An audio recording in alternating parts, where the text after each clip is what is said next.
Bonjour à tous, j'espère que vous allez bien. On se retrouve aujourd'hui pour un nouvel épisode de Vlogmas.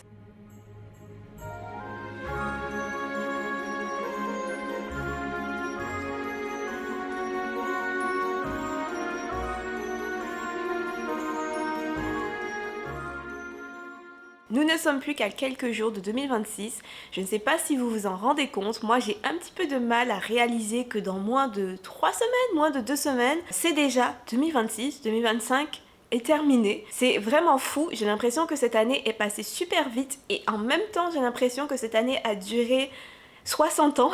Quand je me rappelle le fait que j'étais en France au printemps dernier pour la promotion de la sortie poche de La Chèvre Noire, j'ai du mal à me rendre compte que c'était il y a moins de 12 mois, que c'était cette année. Pour moi, c'était il y a au moins 6 décennies. C'était il y a super longtemps. J'étais une autre personne à ce moment-là. Mais en même temps, paradoxalement, les quelques semaines que j'ai passées avec mes parents au début de cet été, j'ai l'impression que c'était hier. Il faut dire aussi que j'ai toujours la sensation que la fin d'année va super vite. On ferme les yeux en juillet, on les ouvre et ça y est, on est mi-décembre. Tous les mois entre-temps disparus, effacés. La deuxième moitié de l'année passe toujours à la vitesse de la lumière. Un jour on est en septembre, le lendemain on est déjà fin novembre. C'est vraiment incroyable. Il y a d'ailleurs un graphique que je vois parfois circuler sur les réseaux sociaux qui résume assez bien la situation, avec la première moitié de l'année qui est super longue et la deuxième moitié de l'année qui est juste très petite. Si je le trouve, je le mettrai sur l'écran pour que vous compreniez ce que je dis. Mais ouais, c'est exactement ce que je ressens à chaque fois que j'arrive en fin d'année. Bref, tout ça pour dire que le moment est venu de parler de mes lectures de fin d'année, des livres que je suis en train de lire et des livres que j'aimerais lire avant que l'année se termine. J'ai décidé que j'allais organiser cette vidéo en répondant aux questions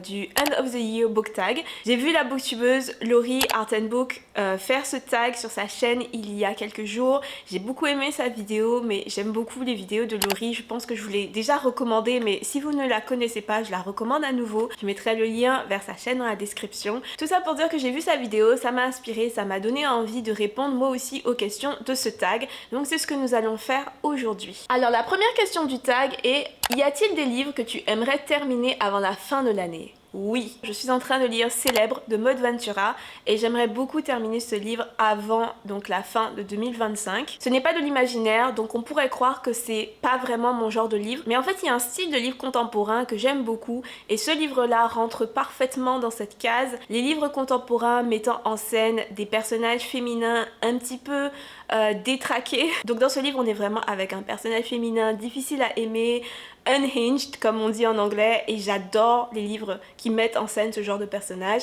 Donc pour l'instant j'aime beaucoup ma lecture, je suis à environ un tiers du livre et je trouve que c'est un livre plutôt fun. Je trouve personnellement le personnage principal très drôle, mais il faut dire que j'ai un sens de l'humour assez particulier. Pour vous donner une idée, à un moment donné elle dit qu'elle est à l'école, elle est en train de suivre un cours sur les institutions françaises et elle dit littéralement: à quoi ça me sert de connaître les institutions françaises, l'institution c'est moi. Et moi je trouve que c'est tellement délirant comme phrase et comme manière de penser, ça m'a fait vraiment rire quand j'ai lu ça hier soir. Donc bref, j'aime beaucoup ce livre. C'est un livre qui parle de la célébrité, du désir d'être reconnu, d'être vu, d'être aimé, de la gloire, du succès. Le personnage principal veut tout faire pour devenir une star et elle va y parvenir. Donc je vous reparlerai sans doute de ce livre dans ma dernière vidéo de lecture de l'année qui devrait sortir après le 20 décembre. À ce moment-là, je vous dirai mon avis final sur ce livre. En parallèle de ce livre, je lis aussi Tant que le café est encore chaud.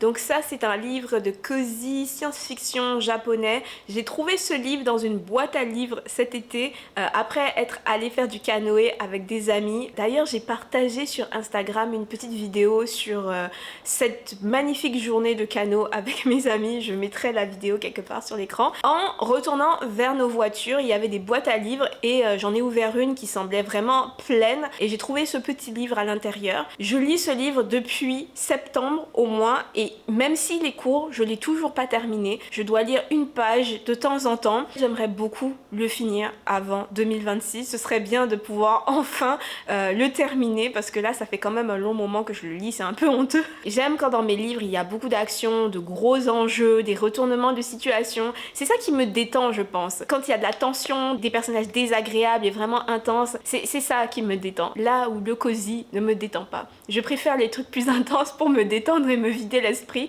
donc c'est peut-être pour ça que c'est pas mon genre littéraire, malheureusement. Mais cela étant dit, je trouve quand même ce livre plutôt sympathique, même si je le lis très lentement. Si je suis encore en train de le lire et si je n'ai pas encore abandonné, c'est parce que je l'aime bien. Donc j'aimerais beaucoup finir ce livre avant que 2026 arrive. Passons maintenant à la deuxième question du End of the Year Book Tag, un livre qui m'aurait permis de faire la transition entre l'automne et la fin de l'année. Je trouve cette question très intéressante parce que personnellement, je ne fais pas vraiment de lecture saisonnière. Je lis des livres sur toutes sortes de sujets à toutes sortes de moments dans l'année. Lorsque j'ai préparé cette vidéo, je savais pas trop de quel livre parler, mais finalement j'aurais peut-être 2 livres à recommander, 2 livres que j'ai lus cette année qui m'ont aidé donc à faire la transition entre les 2 saisons. Donc avec mon club de lecture, en octobre je pense, on a lu le livre Le Porteur de Nuit de Suzette Maire, et même si la majorité de l'histoire se passe en été, j'ai trouvé que c'était un livre qui avait une ambiance plutôt automnale et une ambiance qui faisait un peu fin d'année aussi, donc je pense que ça peut être une bonne recommandation.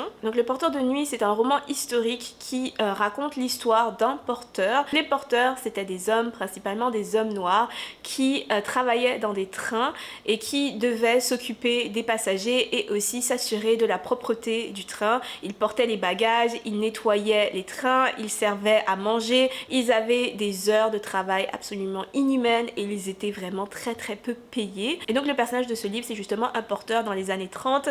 Il travaille dans un train et le livre se concentre notamment sur ce qui va se passer dans un train qui traverse donc le Canada, le fameux train transcontinental. Il est dans ce train avec plusieurs passagers, il doit s'occuper de ses passagers et en même temps il est extrêmement fatigué parce qu'il dort très peu. Du coup, au fur et à mesure que le livre avance, le personnage perd petit à petit pied avec la réalité. Il a de plus en plus de difficultés à faire la différence entre ses moments éveillés et ses moments endormis. Pour être complètement honnête avec vous, c'est loin d'être mon livre préféré de l'année. Je n'ai pas aimé le style d'écriture, je n'ai pas non plus aimé la construction de l'histoire, même si je comprends pourquoi l'histoire est construite de cette manière. Ça sert finalement bien le propos, c'est juste que ça ne m'a pas accroché personnellement, mais ça reste quand même un livre très intéressant. Il y a cette ambiance un peu angoissante qui fait très automne. Du coup, si vous cherchez un livre automnal pour faire la transition entre l'automne, l'hiver, peut-être que ce livre pourrait vous intéresser. Un autre livre automne-hiver que je peux vous recommander, c'est Bad Cree,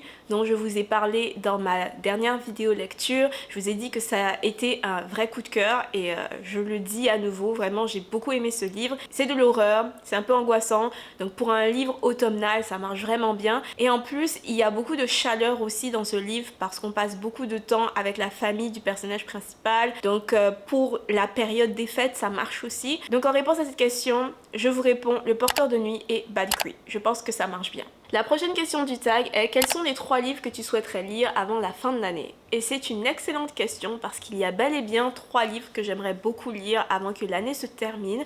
Malheureusement, je suis pas sûre que j'aurai le temps. Le premier de ces 3 livres est Limbo-Lost de Robbie Arnott. Si ça fait un moment que vous me suivez sur cette chaîne, le nom Robbie Arnott vous sera sans doute familier parce que j'ai beaucoup parlé de cet auteur dans de précédentes vidéos lecture. J'ai lu ses livres L'Oiseau de pluie et Flamme et j'ai vraiment beaucoup aimé ces 2 livres. Ces 2 livres, ça a été de gros coups de cœur pour moi, je pense en 2022, 2023, quelque chose comme ça. J'irai pas jusqu'à dire que c'est mon auteur préféré, mais il est en chemin parce que pour l'instant je n'ai jamais été déçue par ce qu'il a écrit. Et Limbo-Lost, c'est son roman le plus récent qui est sorti en fin 2024. Je veux le lire depuis fin 2024, mais je n'ai jamais encore eu l'opportunité. J'aimerais beaucoup lire ce livre et terminer ce livre avant 2025. Je ne sais pas s'il y a une traduction en français de ce livre, en tout cas je ne crois pas que Alto l'ait traduit, je ne sais pas si il compte le faire, donc je vais sans doute le lire en version originale, mais je suis très intéressée par ce livre parce que j'aime beaucoup cet auteur. Je sais que contrairement à Flamme et L'Oiseau de pluie, ce livre n'est pas du réalisme magique,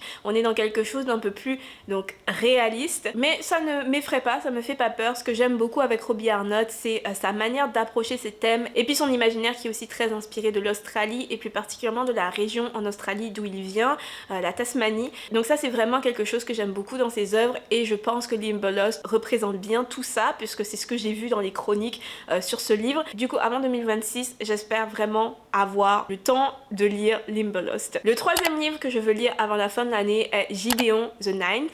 Je sais, c'est incroyable que j'ai toujours pas lu ce livre. Ça fait tellement longtemps qu'il est dans ma palle. J'ai presque honte de vous dire que je l'ai pas encore lu. Donc vous voyez pourquoi je veux vraiment lire ce livre avant la fin de l'année. J'ai tenté plusieurs fois de le lire, je l'ai commencé plusieurs fois, mais à chaque fois j'ai été rebutée par le style d'écriture. À chaque fois je l'ai refermé, je me suis dit ah pas aujourd'hui. Mais toutes les personnes que je connais qui ont lu et qui ont apprécié ce livre, des personnes dont j'estime beaucoup l'opinion littéraire. Toutes ces personnes m'ont dit que ce livre c'est vraiment important de le lire du début jusqu'à la fin pour vraiment bien le comprendre. Donc j'aimerais le lire du début jusqu'à la fin une bonne fois pour toutes pour enfin pouvoir me faire une opinion sur ce livre. Et puis juste parce qu'il est dans ma palle depuis tellement longtemps qu'il commence à prendre la poussière, ça devient honteux là. Donc on va vraiment essayer de lire Gideon the Ninth avant 2026. Et si je ne lis pas avant 2026, ça va être l'un de mes premiers livres de 2026. Je le dis là devant ma caméra, je vous le dis à vous pour être obligé. Je vous fais une promesse. Ça va être lu début 2026 au plus tard. Et enfin, le troisième livre que je veux lire avant que l'année se termine. Et là, vous allez sans doute me dire que je suis très ambitieuse. Et ce livre, c'est Shadow Speaker de Nnedi Okorafor. Shadow Speaker, c'est le premier tome de une duologie de Nnedi Okorafor qui s'appelle Magician Deserts. C'est une duologie que je veux lire depuis la sortie du premier tome en 2023. Je pense que ça fait très longtemps maintenant. Et je procrastinais. J'avais toujours quelque chose d'autre à lire, de plus intéressant. Nous voilà en fin 2025 et je n'ai toujours pas lu le premier tome de cette duologie. Donc j'aimerais beaucoup lire ce premier tome en fin d'année. J'aimerais pouvoir conclure cette année de lecture en beauté avec un livre de Nnedi Okorafor que je n'ai d'ailleurs pas lu depuis longtemps. Je pense que ça fait 1 an, 2 ans depuis la dernière fois que j'ai lu un livre de cette autrice. C'est bien dommage parce que de manière générale, j'aime bien Nnedi Okorafor. Donc on va essayer de remédier à ça en lisant Shadow Speaker avant que l'année se termine. Question suivante. Waouh, il y a eu un coup de vent. Il neige très très fort dehors en ce moment. Depuis hier, on a une petite tempête de neige. C'est plutôt impressionnant. Ça a craqué autour de moi. Question suivante du tag. Penses-tu qu'il y a un livre parmi ceux-là qui pourrait te surprendre et devenir un favori? Donc un livre parmi les 3 livres que j'aimerais lire avant la fin de l'année. Oui, je suis quasi certaine que Limbo Lost va être un coup de cœur. En même temps, je dis ça, mais peut-être que je vais être super déçue. Donc, mais je pense qu'il y a de grandes chances que ce livre me plaise beaucoup parce que c'est Robbie Arnott et il ne m'a jamais déçue jusqu'à présent. Je pense aussi qu'il se pourrait que j'aime beaucoup Gideon. La raison pour laquelle je dis ça, c'est parce que il y a beaucoup de personnes, comme je vous l'ai dit, dont j'estime l'opinion littéraire, qui ont aussi des goûts plutôt similaires aux miens, qui ont beaucoup aimé ce livre. Donc j'ai l'impression que ce livre va me surprendre. Je pense que je pourrais être agréablement surprise par ce livre. Je pense que je pourrais avoir un coup de cœur inattendu pour ce roman si j'arrive à le lire avant que l'année se termine. Je vous tiendrai au courant, je vais essayer de le lire avant de faire ma dernière vidéo lecture de l'année, comme ça je pourrais vous en parler dans cette vidéo là et vous dire ce que j'en ai pensé. Et enfin, la dernière question du tag, as-tu déjà commencé à faire la liste des livres que tu aimerais lire l'année prochaine en 2026? As-tu déjà des plans lecture pour 2026? Oui, j'ai toujours des plans lecture. Il y a toujours des livres que je veux lire. Je suis en plein dans le tri de ma palle, je suis en train d'organiser ma palle de 2026 et sachez que cette palle est déjà super longue. Il y a déjà tellement de livres que je veux lire l'année prochaine. Donc l'année prochaine, premièrement, j'aimerais lire un peu plus de classiques entre guillemets africains. Donc par exemple 3 femmes puissantes de Marie Ndiaye, La plus secrète mémoire des hommes ou encore Stay With Me de Ayobami Adebayo. Tous ces livres-là, ce sont plein de livres que j'ai dans ma pile à lire depuis longtemps ou alors que j'ai dans un coin de ma tête depuis longtemps mais que je ne suis jamais d'humeur à lire. Vous me connaissez, quand ce n'est pas de l'imaginaire ou quand ce n'est pas un certain type de roman contemporain, c'est difficile pour moi de m'y mettre. J'y vais souvent à reculons même si à la fin je finis par aimer. Donc l'année prochaine, j'aimerais me forcer un peu plus. Je ressens le besoin de lire ces livres, de les connaître, de connaître ces auteurs un peu plus. Deuxième catégorie de livres que j'aimerais beaucoup lire en 2026, les livres sur la Formule 1. Cette année, j'ai lu How to Build a Car de Adrian Newey que j'ai beaucoup aimé parce que c'était un livre très instructif. Le narrateur n'est pas une personne très aimable. À plusieurs reprises durant le livre, je me suis dit que c'est vraiment pas une personne avec qui je pourrais être amie, mais on ne peut pas remettre en question son expertise et c'est aussi un excellent vulgarisateur scientifique. Il m'a permis de comprendre le fonctionnement des voitures à effet fait de sol. Je peux enfin dire que je comprends vraiment comment fonctionnent en fait ces voitures, alors que je suis très mauvaise en maths et en physique. J'ai trouvé donc ce livre hyper intéressant, hyper instructif, et ce livre m'a donné envie de lire encore plus de livres sur la F1. L'année prochaine, j'aimerais lire quelques biographies de pilotes. Il y en a 3 en particulier qui m'intéressent, mais il se pourrait qu'il y en ait d'autres qui s'ajoutent à la liste. La première, Driven, de Susie Wolf, qui est sortie cette année. Il faut que je regarde si je peux l'emprunter sur Libby maintenant. La dernière fois que j'ai regardé, elle n'était pas encore disponible à la bibliothèque. J'espère qu'elle va l'être à un moment donné pour que je puisse la lire. Je pense que ça pourrait être un livre extrêmement intéressant à lire, juste parce que la F1 c'est vraiment un milieu d'hommes finalement, et Susie Wolf a évolué pendant toutes ces années dans ce monde, a tellement travaillé pour pouvoir créer plus de diversité en Formule 1. Elle a notamment créé F1 Academy, qui est cette division en fait au sein de la F1 qui tente de donner plus de visibilité aux femmes dans les sports automobiles et qui crée plein de programmes pour soutenir les jeunes filles qui seraient intéressées par le karting notamment, pour qu'elles puissent avoir les fonds, la visibilité pour pouvoir continuer leur carrière et donc gravir les échelons pour peut-être un jour arriver en Formule 1. Donc bref, je suis très intéressée par donc Driven de Susie Wolf, et j'espère pouvoir le lire l'année prochaine. Une autre biographie que je veux lire l'année prochaine, c'est celle de Lewis Hamilton. Je suis un peu triste que cette biographie ne couvre qu'une petite partie de sa carrière, donc elle s'arrête assez tôt dans la carrière de Lewis Hamilton. J'espère qu'il a pour plan de sortir une autre biographie une fois qu'il aura pris sa retraite. Mais en attendant, j'aimerais beaucoup lire quand même donc cette première biographie sur Lewis Hamilton, juste parce que c'est un pilote exceptionnel en fait, et je veux en savoir plus sur lui. Et une autre biographie de pilote de F1 que je prévois de lire en 2026, c'est aussi Grit de Mark Webber, juste parce que je suis très intéressée par cette période de la F1 et par des pilotes avec lesquels il a travaillé, et juste je veux avoir en fait son point de vue sur cette époque là de la F1. Maintenant, niveau imaginaire, ma palle est infinie comme vous vous en doutez bien. Il y a tellement de livres que je veux lire. Je vais survoler rapidement certains de ces livres. Il y a le livre Metal from Heaven qui m'intéresse beaucoup parce que le peu que j'ai lu sur le système magique m'a beaucoup intriguée. Il y a aussi le livre Children of Gods and Fighting Men, parce que Elliot Brooks, qui est l'une de mes booktubeuses préférées, elle parle de ce livre depuis des mois et des mois sur sa chaîne, et elle a réussi à me donner envie de le lire. Un autre livre qui m'intéresse, The Buffalo Hunter Hunter, juste parce que ce livre semble être une combinaison d'un million de trucs que j'aime. Je suis certaine que ça va être un coup de cœur, mais on va voir, je veux pas trop m'avancer. Dans ma palle, il y a aussi La Ballade de Jacot Delahai. C'est un livre qui m'a été recommandé par mon ancienne éditrice parce qu'elle pense que ça pourrait beaucoup me plaire, et effectivement ce livre m'intéresse beaucoup. C'est un livre sur une pirate noire qui aurait peut-être ou peut-être pas existé. Ça rentre tellement dans mes cordes, c'est exactement le genre de choses qui pourrait me plaire. Donc c'est aussi dans ma palle pour 2026. J'espérais pouvoir lire ce livre avant que 2025 se termine, mais je n'ai juste pas eu le temps. Donc ça va être reporté à l'année prochaine, mais j'ai très hâte de me plonger dedans. Ah oui, et pour finir, il y a aussi le premier livre des éditions Maillège, Opale des Abysses, que j'aimerais beaucoup lire en 2026. Je pense que ça va pas être super facile de l'acquérir parce que les éditions Maillège, c'est une toute petite maison d'édition qui vient de commencer. Je suis pas certaine que je vais pouvoir trouver le livre au Canada, mais je vais essayer quand même parce que je suis très intéressée donc par ce livre et aussi par le projet qu'est cette maison d'édition. C'est une maison d'édition qui veut donner une voix donc aux auteurs de la diaspora et mettre en avant les récits de SFF de la diaspora, donc science-fiction, fantasy, fantastique, et Opale des Abysses est leur premier livre publié. Je veux soutenir cette maison d'édition, je suis aussi curieuse de découvrir donc ce premier livre, donc il est dans ma palle et je vais vraiment essayer de le trouver en 2026. Mais oui, si vous voulez soutenir les éditions Maillège, parce que des projets comme ça on en a besoin, c'est vraiment de belles choses, donc je mettrai le lien vers leur compte Instagram dans la description de cette vidéo. Je vais m'arrêter là dans ma palle pour 2026 parce que vraiment je pourrais continuer pendant des heures et des heures. J'espère vraiment que cette vidéo vous aura plu. C'était juste un petit arrêt, un arrêt rapide pour faire le tour des livres que je veux lire avant que l'année se termine. Un petit arrêt à quelques semaines du nouvel an. Donc voilà, j'espère que cette vidéo vous aura plu. N'hésitez pas à la liker pour me le faire savoir. Et n'hésitez pas non plus à répondre aux questions donc de ce tag ou à une ou deux de ces questions dans les commentaires si vous le souhaitez. Donc voilà, merci d'avoir regardé et on se retrouve demain pour un prochain vlogmas. Portez-vous bien tout le monde et à bientôt. Bye!